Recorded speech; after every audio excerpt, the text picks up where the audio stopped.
Behind the CGI, there were bike contraptions, suited up all-green crew members, and the occasional moving van. No shortage of action in the Snyderverse. I felt like I really achieved something that day.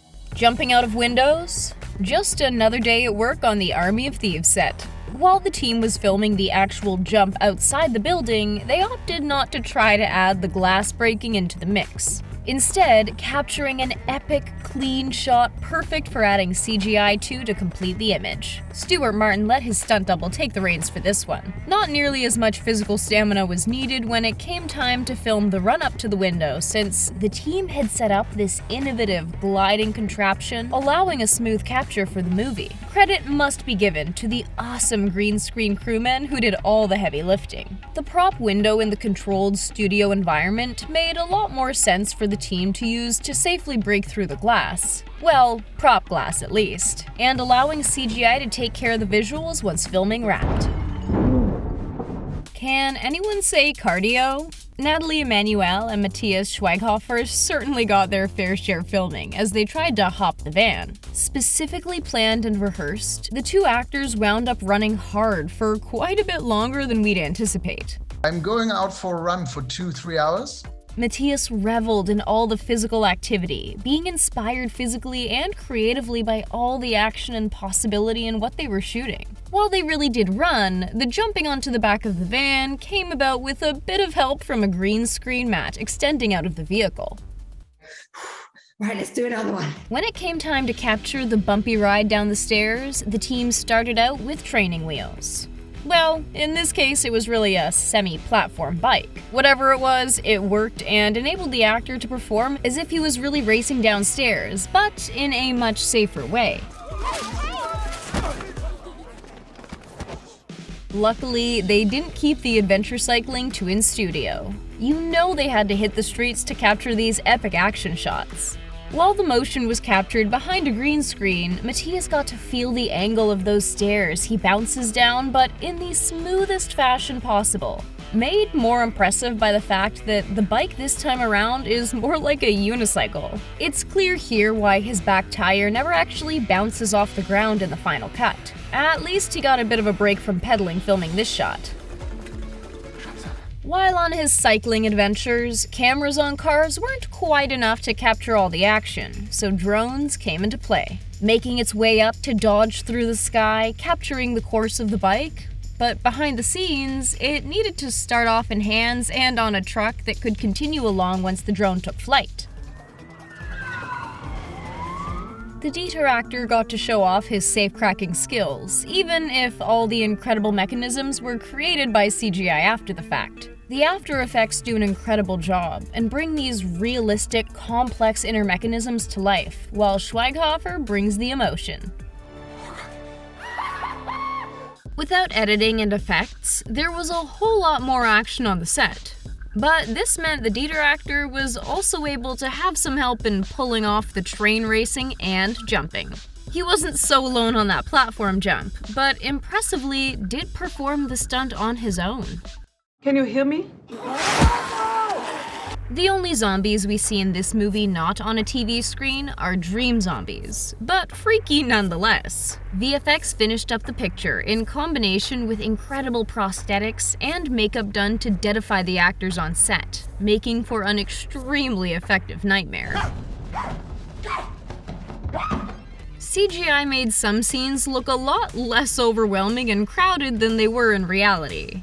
That was certainly the case when it came to filming scenes when the heisting crew were in the back of their getaway van. For Natalie Emanuel and Ruby Ophi, these crowded quarters could provide the biggest challenge of all because of just how little room there was to move around. You know, as much as it looks like it on camera, there are a lot of other people in the van. Evidently, detailed choreography was key, and like the world-class heisting crew this is, they pulled it off without a hitch. What's going on? How are you feeling? Very scared. Capturing the intense chasing happened on the streets and inside a stationary van, but it turned out to be pretty nauseating for the actors, since instead of a green screen, We had those amazing LED screens that wrap around. it seemed like many of the scenes involving cars and racing weren't so pleasant for Natalie Emanuel. I have terrible motion sickness, and it was really hard. Her co-stars weren't fans either. Traumatic, my friend.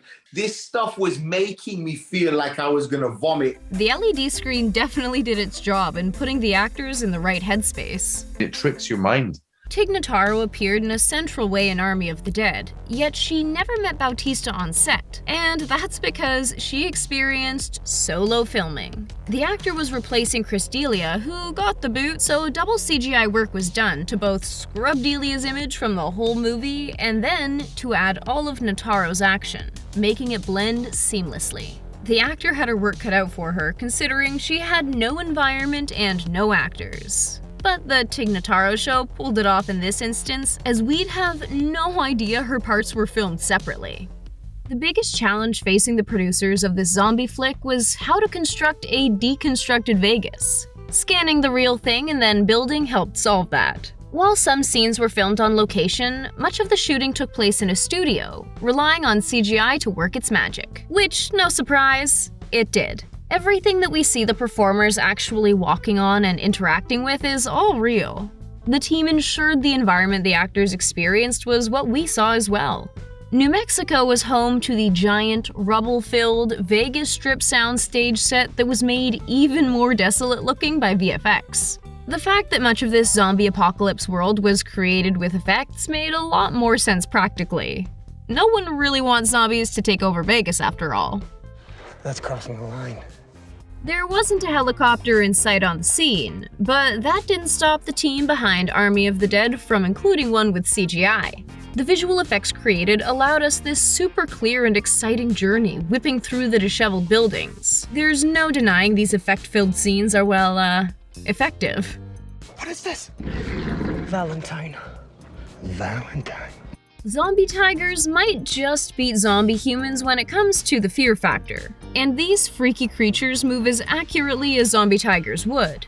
The animation team literally created this beast from the bones up. Using top-notch research and mapping technologies, these tigers add an incredibly cool element to the film.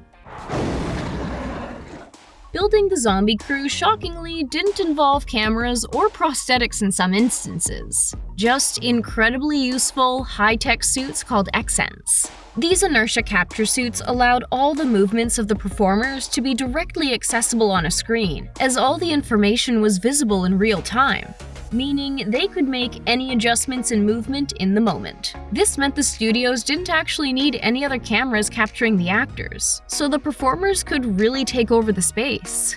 Thanks to these super suits, all the zombie herd footage needed was made in about 5 hours. Easy peasy, lemon squeezy.